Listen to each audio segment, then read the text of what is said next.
Time to make my witness. Chris Cuomo here, and we start with the big moment of the day.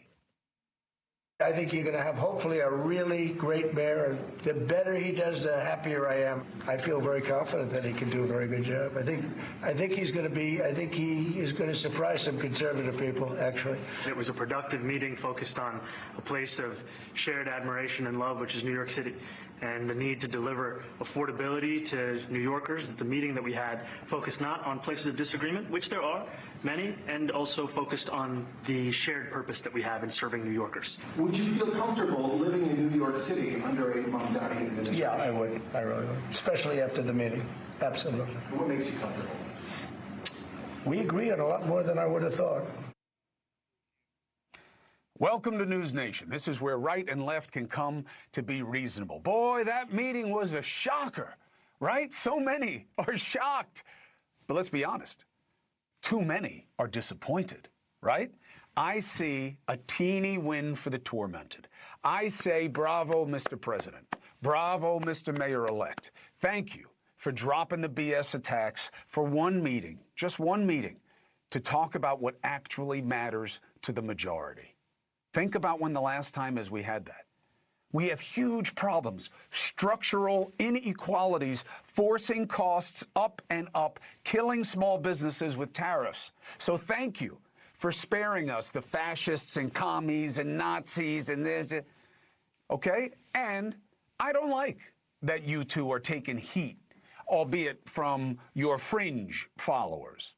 Social media is rabid, and it is rabid about being denied the rage bait that it requires. Either you see people on there lying about one of these guys owning the other one in the meeting, and that's a lie, or they're pissed that that didn't happen. All the reporters trying to foment tension. Do you still think he's a fascist? I'll get back to that. But why do you ask that question? Why?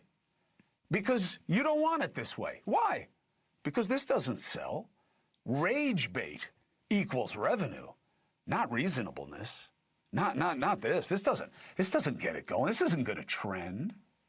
Now, is it weird that the president was this way with a radical lefty less than 24 hours since saying other Democrats should be executed? Yeah, that's weird. Well, which is the real one? Both. Let me tell you a little secret.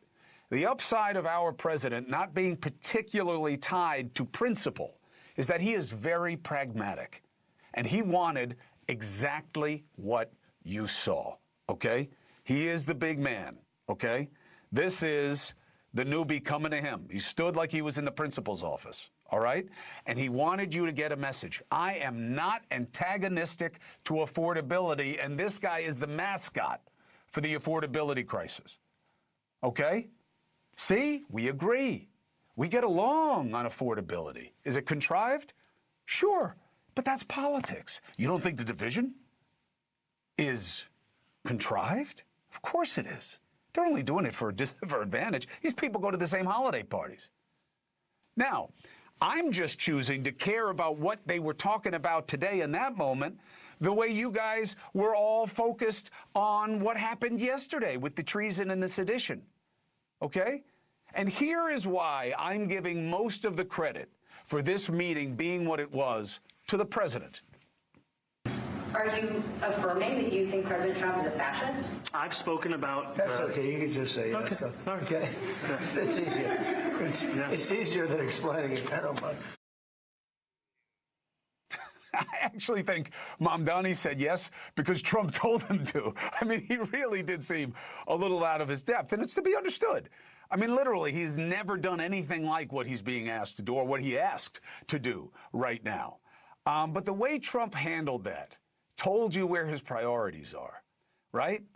Look, the haters were not completely denied their daily dose of division, right? MAGA was in war mode, just not in the White House. Okay? They were in the House of Representatives. They were in war mode. They introduced a resolution, which, by the way, has almost zero legal effect. But a resolution does let you know what a particular party thinks is important. MAGA wanted to slap the young visiting socialist, and they wanted everyone on the record that socialism sucks. Now, my take Look, I know socialism is a dirty word in American politics. It does not always mean what despots make it mean. There are aspects of our policy structure right now that are socialistic, but forget the rationale. Here's the reality, okay? Polls show people are not as afraid of the idea of a socialistic fix as desperation from affordability deepens, okay? You do not get caught up in vernacular, in form, when you are desperate for function, all right? That's why, even though all the examples in this resolution of socialism were horrible, they are clear episodes in political history to reject, most Democrats refused to reject, refused to sign, refused to call out even the worst of socialism. Why? Because that's what they want? No. They don't want to agree with MAGA about anything, okay? They don't want to piss off their left flank on this issue, okay? I'm telling you, this is the battle for the midterms. Who more of you believe can do something to help with everything that's going wrong in our financial realities right now, okay? That's why I'll take anything that makes those issues our focus. You know why? Both sides. This is why today was so refreshing. Even though you want to see it as contrived, I see it all as contrived. What I see as contrived is not just today. That was good contrived. I don't like the bad contrived, right? Both sides would rather something easier that gets their base enraged than working on these sticky issues. Just look at this week and what we have allowed to dominate and distract us. Right on the heels of a shutdown that was supposed to be about health care, a fight that was worth allowing tens of millions to suffer pain just to make a point. Have you heard of any negotiations going on to extend the subsidies since then? Me either. But what do you hear about? This rotisserie of rotating rage bait, right? They want you to formulate your opinions about the other side, but on the basis of what? Things that barely matter to you, let alone the majority of this country. Look at just this week. What were the main stories this week after this shutdown when it's supposed to be all about affordability, all about health care, all about the crises? The Democrats didn't put out a video on affordability. They baited the president about being a bad commander-in-chief because they're looking for a fight. Then we all learned what the word sedition means. Then we had Trump's quiet piggy comments. And then we had the president being nice to the regime behind 9/11 for many, Saudi Arabia. And then, of course, Epstein. Is there anything in there that is make or break for your family? You want to know what they don't want to deal with? Home insurance prices are expected to go up somewhere around 10%. And they went up 10% last year. Auto insurance, 12% on average this year, up 50% in the last 5 years. Employer-sponsored family health insurance, like what I'm getting. Premiums up somewhere between 6 and 10, depends on what you're paying and how big a group you're part of. Next year, they're going to go up the same amount again. The ACA premiums you've heard about, they could double without the subsidies. 7 in 10 of us say grocery prices are up. Steaks, 18%. Ground beef, 12%. Bacon, 6.5%. Coffee, up a third.